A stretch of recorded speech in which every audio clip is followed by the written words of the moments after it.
Blog Talk Radio.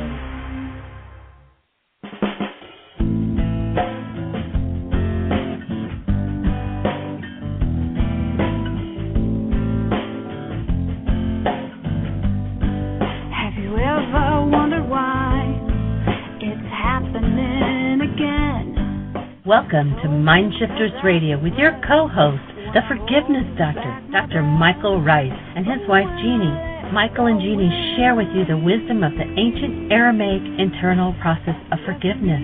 They offer tools and support 5 days a week from 2 to 3 p.m. Eastern Standard Time. They will support you in building a solid foundation within yourself to live in pure love. In Aramaic, Rahma. Michael is the author of Why Is This Happening to Me Again? For more information on Michael and Jeanie, please visit www.whyagain.com. And now your co-host, the Forgiveness Doctor, Dr. Michael and Jeanie Ryce. And the truth that is rooted within me. Hi, and welcome to our Friday show. This week has absolutely flown by. And we have, David has now joined us on the switchboard, and we have Michael. And our call-in number is 646-200-4169. And remember that this is what day are we on the Memorial Remembrance, Day 4. Michael? Day 4. Welcome. Delighted to have the honor and the blessing of being here to support you in our understanding of the ancient Aramaic idea of forgiveness. How do you change what's going on inside of your mind? We thank Mary Redente for her awesome piece of music. She was at a workshop a couple of years ago, and the third night came in and said, I wrote a song. Can I play it? It was awesome. And by the way, you can go to the website and listen to Mary's song, and there's a link to her album if you choose to order it. And her album is primarily based on the work of Why Is This Happening to Me Again? And Forgiveness. Awesome, awesome voice. Thank you, Mary. Thank you, Carol, for that intro and opening the door for us. And today is day 5. I'm going to have to start writing this down to mark the calendar every day. So day 5 of our celebration of Memorial Day. And the way we've chosen to celebrate Memorial Day is via an invitation. How can I honor? Not, as many people today are doing with Memorial Day, let's go out and, get some burgers and some steaks and a couple of cases of beer and get drunk. Call that a celebration. But how can I honor those people who have been forced to kill, die, or be maimed in war?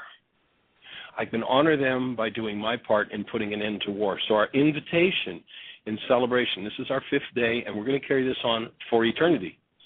The invitation is, are you willing to look at one thing in your life today that you could be working through and forgiving, letting go of, that would open the space for us to eliminate war from planet Earth? That's our invitation to you. And the tools we offer are about doing that. And we have a caller on the line, I believe, and so... We do, and it's area code 561. Who do we have, and where are you calling from? Hi, Michael and Jeanie. It's Carol. Well, hey there, young lady. I have a gift for you guys. Oh, tell us. I like gifts. Okay, well, you do. Well, here it is. Listen.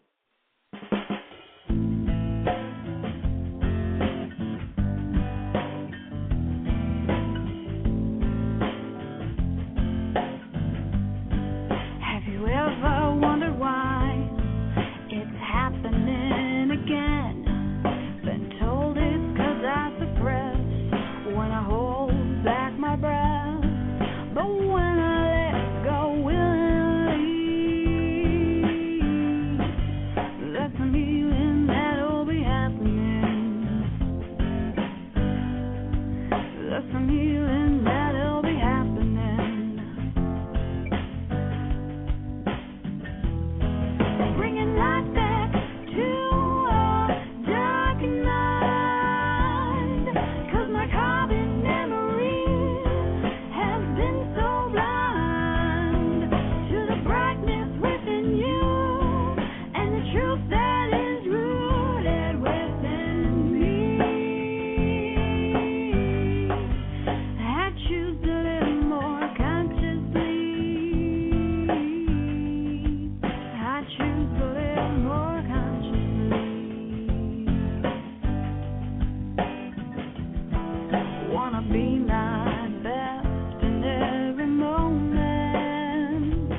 there's your song. Isn't that an awesome piece of music? It is. It's beautiful. She had attended three days of workshops and came in. I think it was the third night or maybe it was the fourth night. Said, "Can I play my song?" She obviously got it, didn't she? She sure did. She got the song. It's amazing, and it fits your show perfectly. It fits everything that you guys do perfectly. So I wanted to put it on here so you guys can play it there anytime you choose. Cool. Fabulous. So, well, we thank you for that, and we certainly put a huge thank you out to Mary Redente, who wrote the song.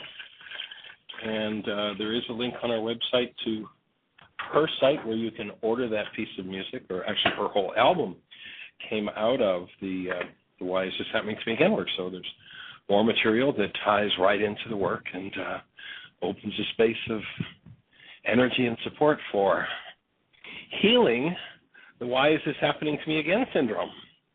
Absolutely. So, well, thank you for letting me share that with you today. So you All guys right. are doing an amazing job. Thank you. Well, Bye. anything else to share with us? Well, don't run away so fast. Now that you're here, we don't get you on the show very often. So anything else to share with us about what you're doing with the work? I know you were introduced to the work back about, 4 months ago?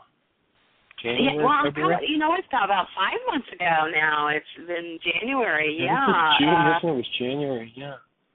Yeah. So what are you doing with it, Carol, personally? What are you seeing with the work in your world? And the circles you're in? Well, what I'm seeing is that, in fact, I just was explaining to a lady the other day, because what I loved about the work you guys are doing is what you said about it's not about letting someone else off the hook, and it's not about letting yourself off the hook. It's about the emotions, the feelings, going back. And what I've been doing with this process is letting go and forgiving whenever something comes up, I'm able to instantly let go of it and remove it from my genetics, from my being. And it's getting powerful. And it gets so much easier. That's the beauty of it. It's like something will pop up and it's like, ooh, gone. And so it's been a great process. All right. Well, one of the rules we love to talk about is what I like to call the rule of the 3 Ps: practice, practice, practice. And there was someone at our support group. We're in Las Vegas still, and there was a young woman at the support group who was introduced to this work when her life was in a pretty dire place, and she started watching the videos and using the forgiveness tool. And at the support group the other night, she said, it's just like my mind is doing this automatically now. I don't even have to do it. And that's it. It becomes a way of life. Yeah. And this, as Mary speaks about it, carbon-based memory. Carbon-based memory's job is not to rule your life. It's to support your life. It's to support your being, support your living as the active presence of love, a human life. And what's happened is we have degraded that carbon-based memory into a device that's filled with all kinds of rages and fears that take over and take us in the opposite direction. And what this young lady was sharing was that she's seeing how her carbon-based memory system now is actually supporting her in living an actual human life and being responsible and being able to let go from it whatever doesn't belong. Every piece of hostility or fear that we experience is an aberrant energy, an energy that does not belong in the human tissue structure, in the human memory bank. And, if you look at the state of the world, it's so loaded with this rage and fear and grief and pain.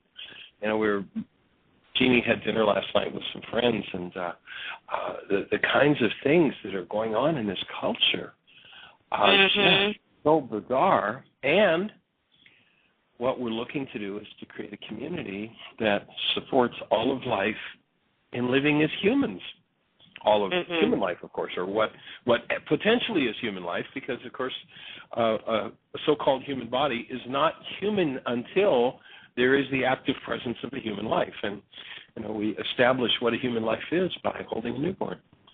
And if the newborn isn't going to do this behavior, then let's not do it, folks. Let's wake up and live an actual human life. So, right, so we're delighted that you're on the team.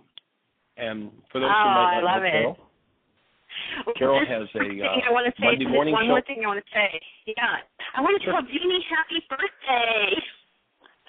Yes. Thank you. That was yesterday, and thank you so much. It was a good day. It was. Oh, wonderful. I get to tell you in person now, or at least in my voice. Right. Thank you. Cool. And, Carol, perhaps you want to say a little bit about your show. Yours is Monday morning at 9 o'clock. Is that still the time that you're doing your show? Right. Right now I'm still doing the Monday show at 9 a.m. It's called Fifth Dimensional Living. I do it with a co-host, Diane Bachberger, who eventually she's going to take over that show. But I do a show again on Fridays at 9 a.m. Eastern Standard Time here at Earth Angels Radio, and that's called Angel Answers. And I just bring your conscious thinking, awareness, bringing in just teaching people what's going on with themselves. And, you know, when I say angel answers, I'm not talking about that I'm just going to give you a psychic reading and tell you how to live your life. That's not how I do any of my work. My work is a lot like yours, Michael. It's giving you tools and giving you opportunities to open yourself up and to move forward, because, you know, no one can read your life and tell you how it's going to be exactly. You need to take responsibility, and you need to learn how to build the foundation within yourself and to build that life, because you've got to have that solid foundation within yourself, and you have to remove all of the debris that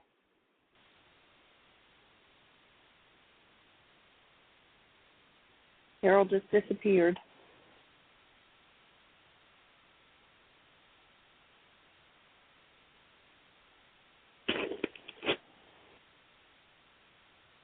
Hello? Well, I guess we lost Carol, and maybe she'll call back in. But for those who haven't been introduced to Carol, Carol actually is the one who invited us to start this radio show on her Angels Radio Network, and so, or Earth Angels Radio Network, and through Blog Talk Radio. And she's the one who created the opportunity for us to do this show, and it gives us this awesome possibility of creating support for anyone on the globe that wants to tap into it. And so that's our purpose in being here. And thank you, Carol, for creating Earth Angels Radio so that we have a place where wherever we are on the globe and wherever somebody else is through the Internet, they can tap right into the work that we're doing and have questions answered, have support for a process, and move forward in their world. So thank you, Carol. If you want to tap into more of what Carol's doing directly, Monday and Friday at 9 a.m., Carol has her show.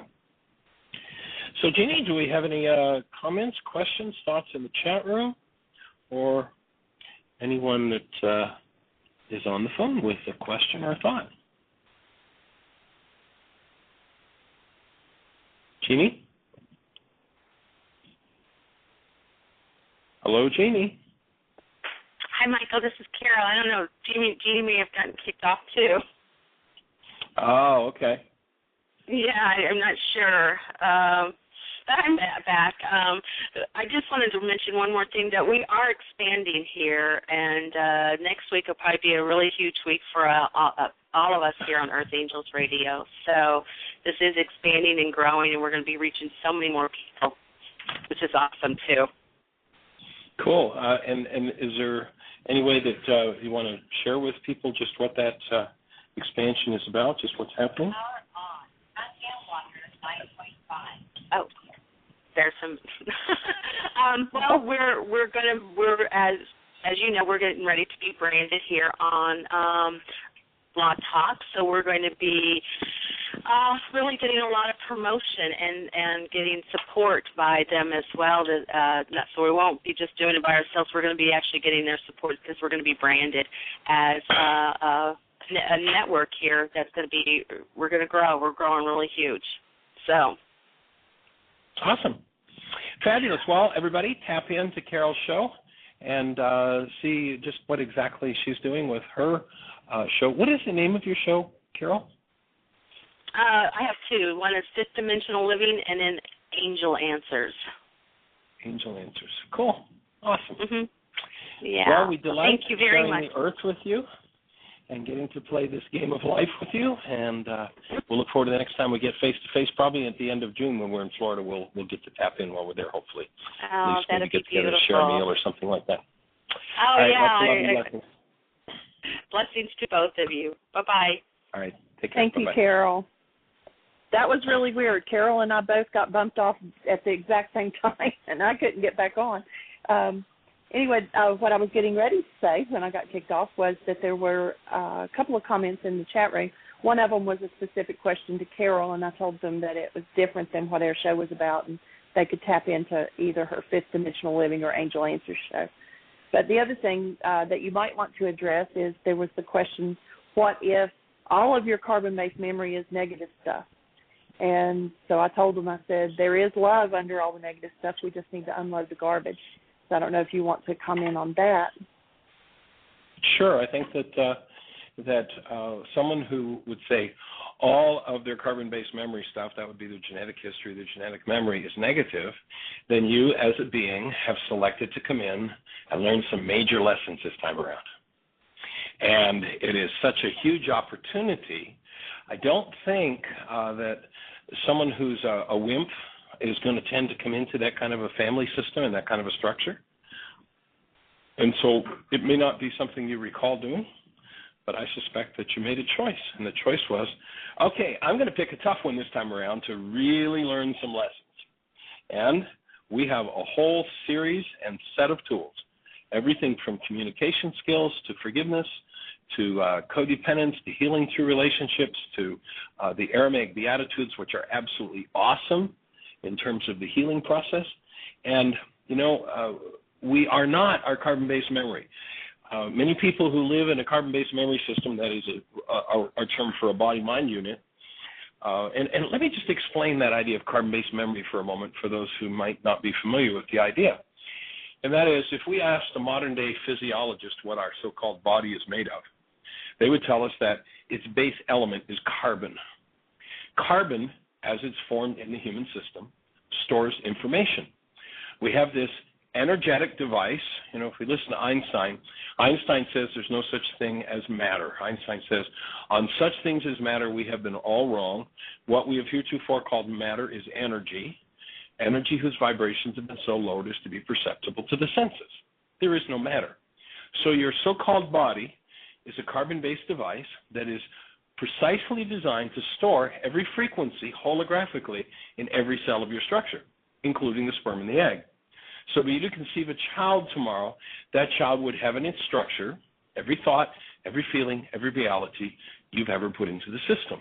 Now, think about holding a newborn child. And wherever we go on the planet and we ask the question, how do you describe your newborn? 100% of the time, everybody's answer is something on the variation of the theme of love, this awesome, healing, sweet presence of love. That's what you came in with. Now, if there's something different in your carbon-based memory, then things started to pop and things started to happen, and we tend to lose our identity in the output of this body-mind unit and its memory system. And when we give up our identity in the ancient teachings, that was called spiritual death. We're designed to live in love, which in the ancient Aramaic, and it's not a religious idea, it was just our human birthright, is to live in the mind of love. It's interesting, there's a philosopher named Schopenhauer who says there's only one functioning mind in the universe. And I would offer it is not the mind of your body, of your carbon-based memory system. It is the mind of love, which by scriptural definition is the mind of God. Your birthright is to think in the mind of God. To think, to live out of the mind of God, to term it in the religious language, or so-called religious, was also called living in the mind of Christ. What mind did that one who's been known as the Christ, and the word Christ is not the name of a person, it's the name of an office in Aramaic, what mind did that person live in? He lived in the mind of God. He demonstrated what it was like and what the power of a human life is. Now, if that's living in the mind of Christ, then obviously what would be the opposite of that? The opposite would be the Antichrist, that which goes against living in love. Where does that come from? It comes out of your carbon-based memory system. The only thing that can tear you out of the active presence of love is that which is stored in your own carbon-based memory system. Now let's take a look at the carbon atom. This might give you a clue as to how powerfully they understood and the physics of what's going on here. If you look at the atomic structure of the carbon atom, what you will find is that in every carbon atom, there are 6 electrons, 6 protons, and 6 neutrons. 6, 6, 6. If there is hostility and fear stored in your carbon-based memory system, and an event comes along in your life that resonates that hostility and fear, one of two things happens. You either deny ownership of what's in your carbon-based memory system, and you find somebody to blame.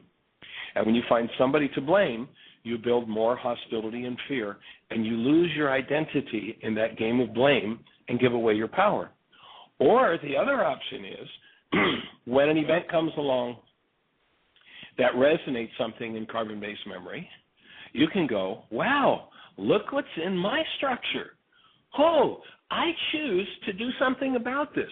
I choose to acquire some skills, to acquire some tools, to get rid of, to purify my carbon-based memory system, and to make it a servant it was meant to be. You remember in the ancient teachings, they talked about the idea of being bound by the servants in your own household or your own temple. Your carbon-based memory system is your temple. If you are bound by the servants, and the servants are trained in hostility and fear, then hostility and fear runs your life. In the ancient teachings, that was called living in the desert. And we all have this desert component, and there's work to be done. And the work to be done is that of when life comes along and resonates something out of carbon-based memory that's based in hostility or fear, you start off with ownership of that rather than blaming somebody else because that's in you. How do you tell whether it's yours and whether it's in you or not? Well, we've developed this it's actually a very, very complex test for determining whether or not something you're feeling is yours or not. And the test goes like this. Are you feeling it? If you're feeling it and you're talking about somebody else, you're telling yourself a lie and you're perpetuating that which is stored in carbon-based memory. When somebody resonates some form of hostility or fear in you, and you recognize that that's what you're tapping into, if you choose, instead of blame, to take responsibility, then we have this awesome tool called forgiveness. And it is nothing whatsoever to do with letting the person who resonates what's in you off the hook for the fact that they resonated it. So it's totally and completely fraudulent language when I say to somebody, you made me angry. In essence, that lie broken down looks like this. I have anger in my structure, which means I'm drugging myself with anger because I don't want to feel the underlying pain that your behavior has resonated or shown me. And so I'm going to talk all about what you did and how terrible you are and how great a person I'm going to be by forgiving you. So if I let you off the hook because my carbon-based memory is holding some sort of rage or fear or grief or pain, have I done anything to change my rage or grief or fear or pain by supposedly forgiving you? No. But the Greek idea totally and completely degraded the original Aramaic idea of forgiveness. The Greek idea told us, just go around letting yourself or other people off the hook, and then things will be better. And to a degree, that's true.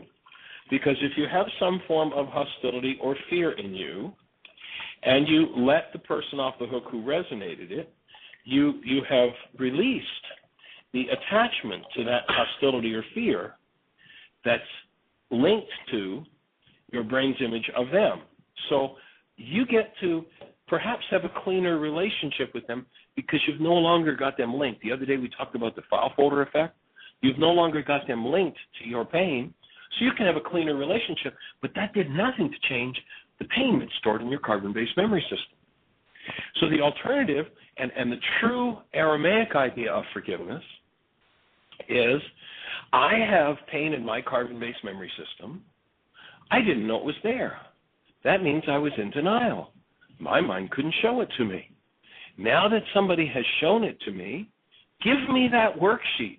Give me that reality management process with which I get to crack my own system of denial and dissociation and get directly into where the source of this pain is and change it, remove it. That's forgiveness.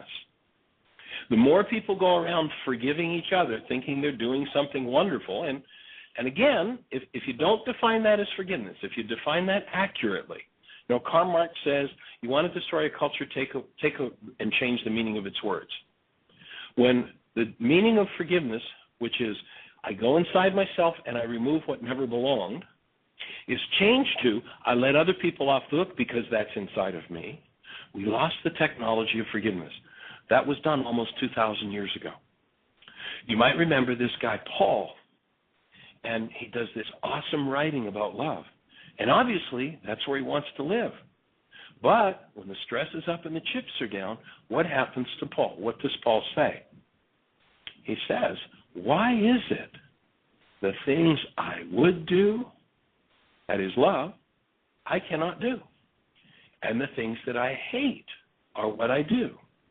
Paul had a dilemma, and he didn't know how to resolve it. So, of course, he couldn't teach the people around them how to resolve it. He blamed carbon-based memory. He said, the body is the problem. So now we have a culture that plays the game of, the body's the bad, the evil one, so sex is dirty, save it for the one you love.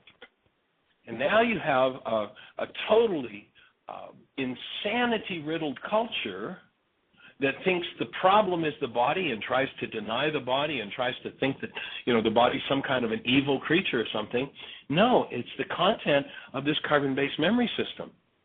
And if at that point, when Paul was in his stress, he'd had the ears to hear the actual teachings of the man named Yeshua, he'd have heard Yeshua saying, Paul, I got an answer for you. Do you know why you're doing the things you hate to do? Because they're in you. Here, let me show you how to forgive that. Let me show you how to remove that from your carbon-based memory, from your body, and then you'll no longer condemn this awesome energy system that my Father gave you. You'll free yourself of its insanity. You'll no longer go around in threat and fear, trying to force people to be good out of rage and threatening them with eternal damnation. Paul, you'll wake up and you'll go, when I think that it's about fear, that's my carbon-based memory's interpretation. If I could only listen to the guy that I say I'm following, he'd tell me that it's about love. It's about the active presence of a human life with all of the attendant skills that come with a conscious human life. And so now, if I've come into a carbon-based memory system that has all kinds of rages and pains and fears, it's like I've decided to become a world-class weightlifter. Now, if I let you off the hook for what's happening inside of me, that's like the weightlifter saying, I want to become a world champion, and I want you to go into the gym and work out for me. Am I ever going to win the world championship if I ask you to do the weightlifting for me? No. I'm going to have to go in. I'm going to have to lift the heavy weights. I'm going to have to develop the strength. So if you came into a carbon-based memory system that is riddled with all kinds of rage and grief and hatred and vengeance and pain and slander and gossip and et cetera, et cetera, et cetera, you decided to become a world-class spiritual being. That is, I'm going to take it all on. I'm going to work through every bit of hostility, fear, rage, grief, guilt, and pain. And in so doing, I'm going to develop the spiritual skills. There's a thing that was called the 5 smooth stones. That is the tools that come from being that empower us to take our lives forward as true human beings. And so I congratulate you and acknowledge you for your willingness to make that transition, to do that work, and to join us in the process of healing. And any and all support that we can be for you in working through those things, that's what we're here for. We're delighted to be here 5 days a week. If you have a question or a comment about what I've just said, or you need some support in developing the skills that we're speaking about, please call us on the line, 646-200-4169. That's how you get right to us. And then once you call in, of course, you can listen to the show on your phone at that phone number. And if you have a question, you want some support with the tools, you want some refinement in the skills that we're talking about, then what you'll do is push one on your phone, and that will put you in a queue. And when you are queued up, Jeanie will say, Michael, I have somebody who has a question, comment, something they want some support with. And she'll put you on the line, ask you to give us a name. You only want a first name so we know how to address you, and where you're calling from, so we kind of have a sense of where our audiences are. And our daily audience is coming from, we've got folks in Asia that are calling in. The other day, Jeanie, who was it that we had from somewhere in Europe? Holland. So we're working to bring it to every mind, heart, and being on the planet. If you've got a question for us, comment, please call in. We'd be delighted to hear from you. We've had a couple of callers since we started the show who obviously were in some pretty intense, painful situations and called in and made some pretty raunchy comments and raunchy language. I'll ask you if you've got that to do. Do a worksheet on it. Let's let go of that. We're here to create a space of support for you living a human life. We're not here to hear about the kind of aberrant things you'd like to, pop on the world because it's got some kind of thrill for you or something. Like, let go of it. Grow up. Grab a human life, the awesome presence of love, and come and play with us. Jeanie, any questions or comments in the chat room or anybody on the phone? There's no one on the phone, but some of the conversation that was going on in the chat room had to do with, going inside and removing what did not belong, and it didn't have anything to do with letting another person off the hook because they brought it up for you. Of course, some people want to hang on to their victimhood because it's easier for them to blame another person than to face the task of going in and cleaning it up. And then I made the statement that, and if they do that, if they do something different and they go in and they clean it up, they don't know who they are anymore. That's the part where you talk about to live, you have to die. The old carbon-based memory has to go for the being to live. And if they make that change, they don't know who they are. And I made the statement that then they go to face the next level, which might be fear of not knowing who they are. But then the question came back and said, what do you mean by the next level? And then it came through, what are the 5 smooth stones that you mentioned that come from being? Okay, cool. Well, that's a pretty good mouthful. And what I'd offer is that if we come into an environment, our birthright as human beings is to experience ourselves as the active presence of love. The newborn comes in, and to experience two parents, not a parent, two parents, who are the active presence of love.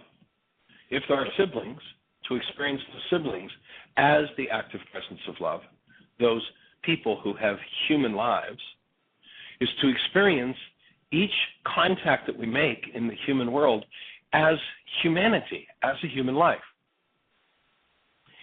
There's an interesting film that actually Jeanie and I just rewatched because for school she's doing a report on. It's called Avatar.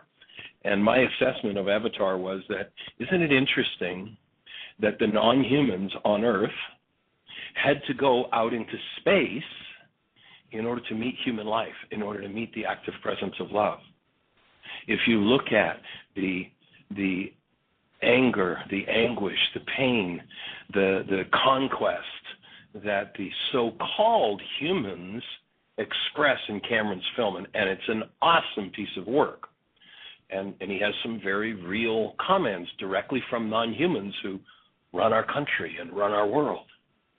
And you look at the greed, and you look at what runs these people who don't live as humans. And there's one young man who's bought into that game, lock, stock, and barrel. He's a Marine. He's a killer. He's a good one. But he's been injured, and his brother dies, and so he ends up taking his brother's place. And what he experiences looks like the first time in his life, what this young man who's a Marine, good, solid killer, what he experiences for the first time in his life is what human life is about in these so-called aliens who actually function out of a connected space of love with each other, who actually function out of a space where they care for and connect with all of life around them. Now, those who live in the hostility and fear theological game would call those people, I don't know, some crazy stuff. But the crazy stuff would be that they would call those people would be a projection of what's going on in their own lives and their own theology.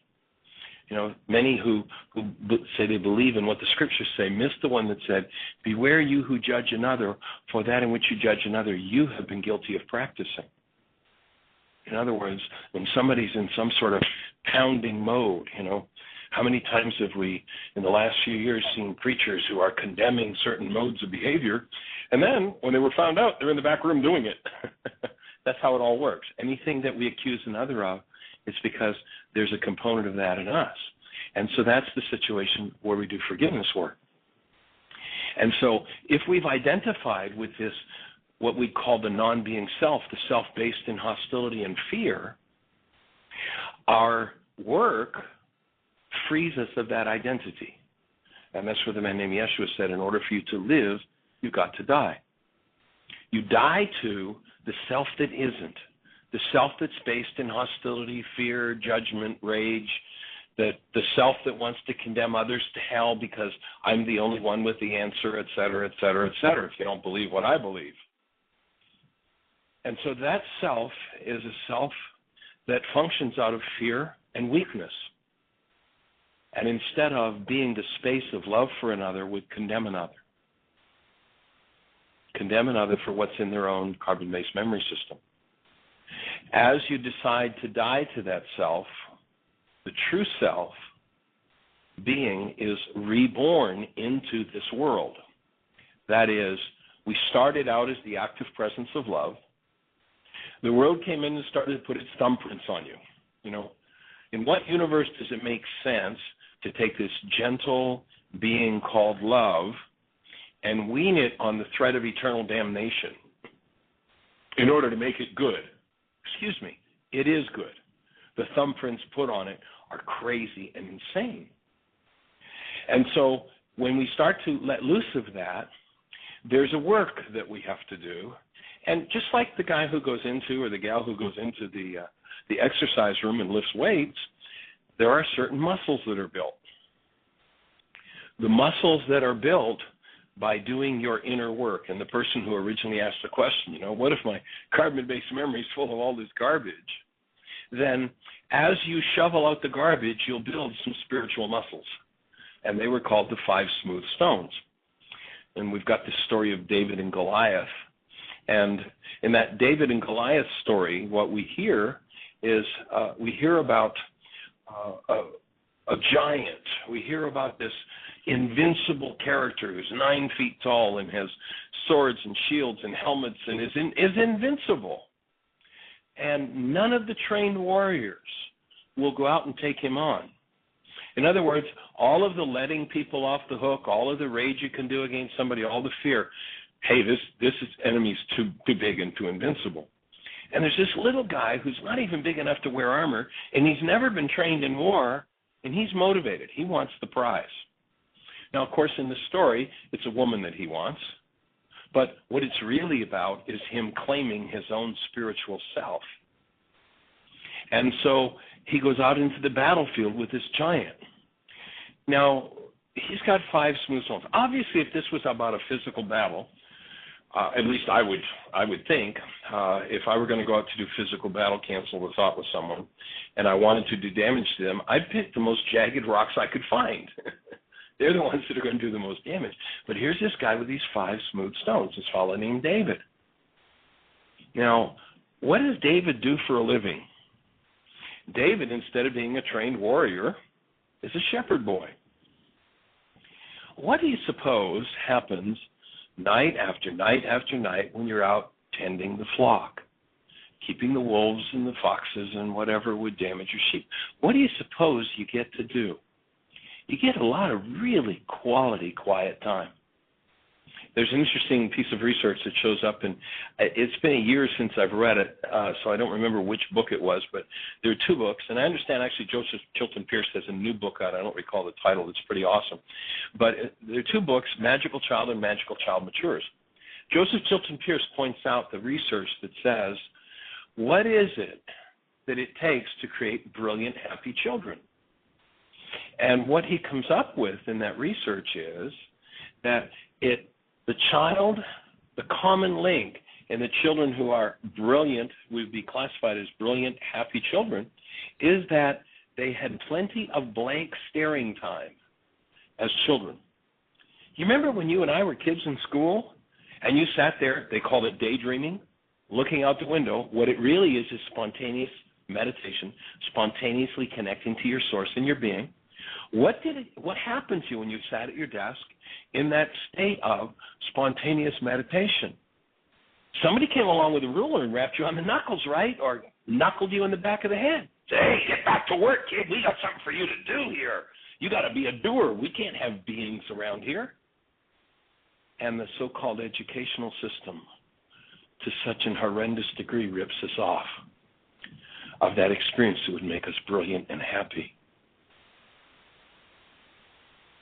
That experience that would develop those 5 smooth stones, the 5 spiritual characteristics by which you become a creator who has liberty and is not controllable by the authorities of the world. The authorities of the world don't want you to do that. The authorities of the world want you to kowtow to their authority. They want you to believe every bit of BS, that's belief system, that they've programmed you for. That there's an enemy that we need to go kill. You need to pay 60% of your taxes to keep the war machine going. You know, what did they start out? It was going to cost $65 billion to do Iraq, and it was going to be over. And actually, in a few days, we declared that the man who frauded us into it declared victory within days. Isn't it interesting? 10 years later, we still haven't got the victory that was proclaimed within a few days. Why not?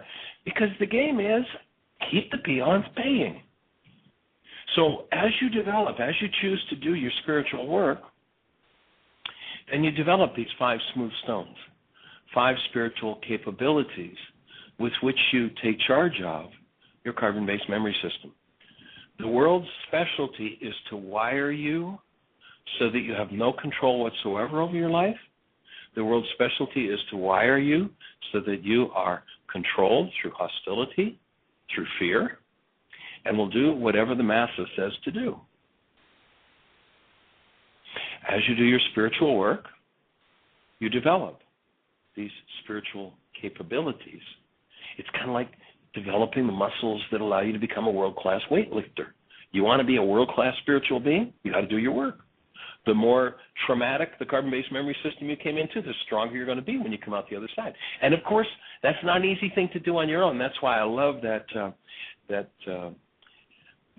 African proverb that says, if you want to go quickly, go alone. If you want to go far, go together. We're here to support you in going far. And going far means that you have a community of support for working through those issues. You have a set of tools for working through the issues of hostility and fear and returning to a human life. The 5 smooth stones are those of reason or choice. That's the first one.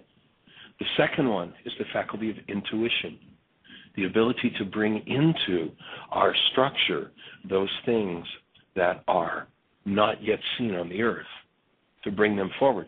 Jeanie, do you happen to have that quote that you read the other day that I referred to from Einstein? Oh, you just happen to have it right there on a piece of paper. Would you read it for us? Here's Einstein. Now, here's a man who, when he was in school, his teacher said, you know, this kid's pretty dumb. He's never going to make anything of himself. Why? Because he wouldn't buy into the game of, we're going to fill your carbon-based memory system.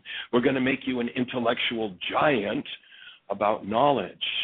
Here, let's listen to Einstein. Jeanie, thank you for having that handy. You are such a support. Thank you. I appreciate it. It says, the intuitive mind is a sacred gift, and the rational mind is a faithful servant. We have created a society that honors the servant and has forgotten the gift. One of the 5 smooth stones is intuition. That's what David took apart Goliath with. Goliath is nothing but a symbol for the non-being mind. The carbon-based memory system filled with hostility and fear is Goliath. It seems invincible. And if you have no tools in your life, if you've had no tools, and you've tried to overcome Goliath, you've said to yourself, I don't like to rage like this. You said, I will never rage again. Dear, I got it. I love you. I honor you. I cherish you. I will love you forever. I will never rage at you again. And you meant it, right? But the next time the stress was up and the chips were down, what happened? You raged again. Why? Because that's what's in carbon-based memory. That's what Goliath's got. And when Goliath is resonated, he takes over. Intuition is a fabulous gift that we were given. That's the second smooth stone. The third one is will. Will is the faculty by which you manage Goliath. Most people cannot fathom will because they haven't met will yet. Will is the faculty by which you manage goals. If you want to tap into that one more, we've got a whole video called Getting the Stress You Need, where we get into how you develop actually the 5 sub-faculties or the 5 capabilities of will. So as you strengthen that faculty, you've got the third faculty in place of being, the third smooth stone. The fourth one is true perception. And true perception is the ability to reach out through your spiritual faculties, or we might say your spiritual antenna, directly to an experience and experience it as it is, and bring the truth of that into your body's mind. So you have direct perception. You don't come through carbon-based memory for that. Normal perception, has anybody here ever had the experience of, you go to somebody totally committed to being loving, nurturing, and caring, and all of a sudden found yourself functioning like a mad banshee? What happened? Well, their carbon-based memory communicated or resonated in your carbon-based memory something that was less than love, and your mad banshee took over. If you had the tool of forgiveness, you would have removed that, and you would have been, through your faculty of true perception, you'd have been able to go to that person, and rather than reacting out of your pain to their pain, you'd have been able to stand as a space of love and know exactly what their pain was and be able to support them in healing. So that's the faculty of true perception. It goes directly to an event without reference to carbon-based memory and experiences that event. So let's see, we've covered 4 of them so far. We've covered intuition, imagination. So there's the 5th one. So the 5th faculty is the ability to image in. This is the faculty in which our creatorship lies. If you go back to that story about in the ancient scriptures about we were to go forth and multiply and replenish the face of the earth. Most everybody listened to the multiply part. They like to multiply. But nobody really understood that word replenish. In Aramaic, what it means is to complete the creation. We're designed to be the cutting edge of creation and to complete it. We are the only creature on the planet that can bring in something totally new, something that's never been seen before. And we're not supposed to be hanging out doing hostility and fear and war and murdering each other and stealing each other's property and creating excuses, that whole thing. We're here to bring the next step in creation. We are the only creature on the planet that we know of that can bring something totally new into the creation. I like to use the example of you'll never see a robin if you live in the South somewhere and robins come to your backyard for the winter. You'll never see a pair of robins that return to your backyard in the winter and hear one robin turning to them and saying, dear, we come to this beautiful backyard here in Fort Lauderdale every year, and every year we come, we build a robin's nest. We've been doing that for 5 years, dear. I'm getting tired of it. I think this year we should build an oriole model. You're never going to find a robin with this faculty of imagination, the faculty that allows it to bring something new into the creation. Humans are the cutting edge. Humans have the ability to do that. You're never going to find a salmon in the South Pacific swimming along that gets the call and says, say what? You want me to do what? Wait a minute. Say that again now. Let me get clear what you want me to do. You want me to leave these nice, warm South Pacific waters, and you want me to swim 3,000 miles, right, to the icy cold stream in which I was spawned. That's what you want. Oh, I see. And then what you want me to do is you want me to swim upstream against the current. You want me to get beat half to death on the rocks, go back to the spawning place where I was spawned, lay eggs, die, and break up and have my body become fish food. I think I'll pass. I think I'll stay here in the South Pacific. You won't find a salmon that does that. The salmon gets the call, the salmon follows the call, and it does exactly what it is programmed to do. But you know something? Humans showed up with a new faculty. Something had been in control of all life until that moment. And you can almost imagine that something saying, I've done an awesome job here, and now I'm going to give the creation something new. I'm going to give it the ability to image in something new. Now, I'm not going to control it because I've given it the faculty of choice. Nothing else has choice. I have given it the faculty of choice, and you can use that faculty of choice to bring in new insanities. Hey, take a look around the planet. You look at the degradation of the environment. You look at the degradation of the human verbal system. You look at the degradation of the health of people. You look at the degradation of the food supply. And you go, what is going on here? What is this insanity? Well, we've used that faculty of choice improperly. That doesn't mean we're bad. It doesn't mean we're wrong. It doesn't mean we're evil. It doesn't mean we're going to hell. It just means we're creating our own hell right here. And if we choose to develop, use the tools, and bring forward those 5 smooth stones, then we will bring a whole new frequency and energy to the earth. Everything is going to shift and change the day we choose to do that. You and I have the ability to do that. That's what this work is about. By bringing in the frequencies of hostility and fear, we create war. I invite you to consider really memorializing, this is our day 5 of memorializing Memorial Day and honoring those who have been forced to kill, who have been killed or maimed or suffered emotional damage, and their families, to really truly honor them by saying, I will choose to do something about war. Well, what can I do?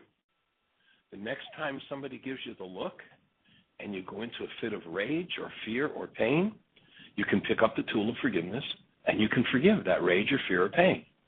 As you do that, you will remove from this planet the energies that never belonged.